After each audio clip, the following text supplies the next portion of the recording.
안녕하십니까. 데이터 인사이트 허시 이사입니다. 작년도 23년도 6월달 파워비아이 업데이트 시간에 새로운 카드가 나온 것을 설명드렸었습니다. 근데 간단하게 설명하고 넘어갔었는데 이 내용을 보면 앞에 보시듯이 사진도 넣을 수 있고요. 좀 여러분들 업무에 도움이 될 만한 내용이라서 다시 한번 자세히 설명하는 시간을 갖고자 합니다. 바로 시작해 보겠습니다. 이 데이터들은 노스윈드 데이터입니다. 자, 먼저 카드 신규 요거죠. 예. 요 1, 2, 3, 1 그리고 번개 친 거. 자, 요거 누르겠습니다. 눌러서 이 중간에다가 예, 요 정도 차지하게 하고요. 먼저 상품 테이블에 프로덕트 네임을 갖고 오겠습니다. 자, 프로덕트 네임을 선택을 하면 자, 이렇게 떴습니다. 자, 그리고 여기서 시각적 개체 창을 띄우고요. 먼저 할 게 뭐냐면 크기 및 스타일 들어가 보겠습니다. 자, 크기 뭐 이런 건 할 건 없고요. 그 다음에 할 게 안쪽 여백입니다. 여기에 이 테두리에 여백이 있어요. 여기 여백이 조금 보이죠? 이 여백을 조절해 보겠습니다. 한 15 정도로 해서 상하 좌우다 15를 한번 줘보겠습니다. 그럼 이렇게 넓어지죠. 자, 이런 기능이 있고요. 자, 배경은 밝은 회색 이렇게 해보겠습니다. 배경은 밝은 회색 하고요. 그 다음에 시각적 테두리가 있는데요. 요 바깥쪽 테두리입니다. 요 테두리를 둥근 모서리를 한번 해보겠습니다. 한 15 정도 주면 둥글게 되죠. 그리고 요 바깥에 색도 바꿀 수 있는데 요거는 안 하겠습니다. 뭐 그림자로 주고 싶으면 그림자 주시면 되고요. 자, 그 다음에는 제목입니다. 상품 정보 엔터 치고 진하게 하겠습니다. 그리고 요 밑에 보시면 부제목이 있습니다. 아래쪽에 예, 상품 스펙이라고 할까요? 이렇게 넣으시고요. 엔터. 자, 이렇게 넣고 여기 간격이 있습니다. 간격을 넣으시면 이게 제목 아래 간격을 넓힐 수 있고요. 요 제목과 부제목 사이 간격이 예, 늘어나고요. 그리고 요 부제목과 밑에 값과의 간격을 또 늘릴 수 있습니다. 그럼 요 사이가 늘어나죠. 이런 것들 할 수 있고요. 제목 아래 간격은 그냥 5로 하겠습니다. 붙어 있게. 자, 다음으로는 설명값 설명하겠습니다. 제목 좀 줄이고요. 설명값. 네. 여기 계열이 모드로 되어 있는데 여기 위에 있는 상품명 위에 있는 처음 프로덕트 네임이라고 되어 있는 요걸 바꾸려고 그러는 겁니다. 요 위에 나오게 하려고 그러는 것은 카테고리 네임입니다. 이 앨리스 머튼이라는 상품의 카테고리 네임은 나오게 하려고 그러는 거거든요. 그럼 이 계열에 지금은 프로덕트 네임으로 되어 있잖아요. 근데 이 프로덕트 네임으로 되어 있는 것을 레이블을 펼치시고요. 여기 fx라고 있습니다. 조건부 서식. 지금은 자동으로 돼서 처음 프로덕트 네임이라고 뜨는 거고요. 선택을 하셔서 필드 값인데 카테고리 네임을 선택하면 카테고리 네임이 뜹니다. 이제. 그래서 글꼴 크기를 좀 키우고요. 자, 글꼴 크기를 좀 키우겠습니다. 그리고 색은 좀 밝은 회색으로 바꿀 거고요. 비버리지 이렇게 돼 있고 굵게 하고요. 지금 위에 있잖아요. 그럼 위치도 있어요. 위치를 아래로 내리면은 상품 밑으로 내려갑니다. 자, 그 다음에 여기에 내가 추가로 데이터 정보를 보여주고 싶을 경우에 쓰는 것이 참조 레이블입니다. 이 참조 레이블 펼치셔서요.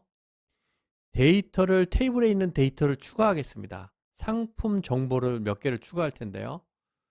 자, 프로덕트의 단위당 수량, 그리고 상품 단가, 그리고 보유 재고 수량 이렇게 보였습니다. 근데 여기 보시면 이거 배경에 회색이 들어가 있네요. 요거 좀 없애고요. 깨끗하게 배경 없애고 요 제목이 또 영어로 들어가 있는데 요거를 한글로 바꿔 보겠습니다. 자, 어디서 하냐면 여기에 레이블 선택이라고 있어요. 지금 모두 선택이 되어 있는데 하나씩 선택하겠습니다.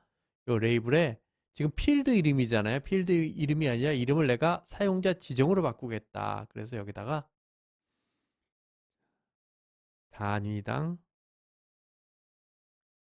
수량 이렇게 하고요. 요거는 11로 바꾸겠습니다. 11 바꿨고요. 그 다음에 여기에 있는 값은 좀 크게 바꾸겠습니다. 값은 한 20 정도? 자, 이렇게 주겠습니다. 그리고 여기 좀 진하게 할까요? 값을. 그 다음에 두 번째로 레이블 유닛 프라이스. 그래서 사용자 지정에서 이름을 바꾸겠다. 상품 단가. 그래서 이것도 11. 제목은 11이고요. 값은 20. 예, 그리고 좀 진하게. 그 다음에 보유 재고 수량. 필드 이름을 사용자 지정해서 보유 재고 수량 이렇게 하고 이것도 제목은 11, 값은 20 진하게 이렇게 하고요. 지금 이게 행으로 값이 보이잖아요. 근데 열로 바꾸는 방법이 있습니다. 먼저 여기에 시리즈를 모든 값에 대해서 모드로 바꾸시고요. 레이아웃 가셔서 행으로 되어 있는 것을 열로 바꿀 수 있습니다. 그럼 이렇게 보입니다. 그리고 가운데로 가운데 가로 가운데 맞춤. 자, 이렇게 맞춰졌네요. 간격도 이렇게 줄이고 넓힐 수 있는데 그냥 이대로 냅두겠습니다. 자, 다음으로는 사진을 한번 넣어보겠습니다. 그림을 한번 넣어볼 텐데요. 요 밑에 가시면 이미지라고 있습니다. 이미지에 설정 대상을 처음 상품 요 선택을 하시고요. 이미지. 그래서 이미지는 찾아보기 이렇게 누르면요. 우리가 갖고 있는 PC에 갖고 있는 상품을 이렇게 갖고 올 수 있습니다. 이렇게 갖고 오면 갖고 와지죠.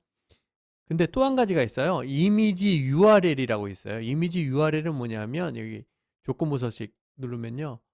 상품 테이블에 URL 주소가 있는 필드가 있으면 그거를 지정하면 됩니다. 근데 저는 지금 안 해놨기 때문에 PC에 있는 상품 그림을 갖고 오겠습니다. 이미지. 그래서 이렇게 갖고 왔죠. 그리고 이 위치가 텍스트 아래, 그럼 텍스트 아래 위치합니다. 어우, 크기가 너무 크네요. 자, 크기를 좀 줄이겠습니다. 크기 수정, 크기를. 자, 100 정도. 100은 또 너무 작네요. 자, 이 정도 놓고요. 그런데 여기가 넓을 필요가 없죠. 이 넓이를 좀 줄이고 여기 그림을 좀 더 키워도 좋겠네요. 그것을 하려면 위에 올라가셔서 자, 설명값을 여기 위에 설명값으로 이동하셔서요. 여기 레이아웃이 있는데 여기 설명 크기를 한 75 정도 하겠습니다. 그럼 이 설명이 넓어집니다. 밑에 참조 레이블은 이 간격이 좀 줄어들고요. 그 다음에 이미지를 좀 늘려도 되겠네요. 그죠? 자, 이미지 크기를 한 300? 자, 이 정도 했습니다. 그 다음에 맨 마지막으로 위치를 좀 조정할 텐데요. 이 카드를 여신 다음에 도형에서 일단 여기 둥글게 한번 해볼까요? 자, 그럼 여기가 둥글게 됐고요. 모서리를 또 정리할 수 있습니다. 얼만큼 둥글게 할 건지 이렇게 바꾸고요. 15 정도 바꿨습니다. 그 다음에 안쪽 여백이 있습니다. 사용자 지정을 하셔서요. 자, 왼쪽은 한 50 정도 줬고요. 오른쪽은 한 10 정도로 바꿨습니다. 그리고 한번 좁혀 보겠습니다. 그러면 그림이 적당히 이렇게 맞춰졌죠. 마지막으로 요 밑에 배경에 테두리를 한번 넣어 보겠습니다. 여기 배경이 있습니다. 배경에 이 배경 이미지 맨 밑에 테두리가 있습니다. 테두리 선택하면 그리고 지금은 안 나타나는데 여기 이미지 맞춤을 해보겠습니다. 기본이 아니라 맞춤. 그러면 이렇게 밑에 테두리가 좀 꾸며졌습니다. 오늘 내용은 좀 복잡했죠. 어디에 뭐가 있는지 찾기도 좀 힘든 것 같고 근데 한번 좀 눈에 익혀 놓으셨다가 나중에 찾아서 쓰시면 됩니다. 예, 오늘 정말 수고 많으셨고요. 감사합니다.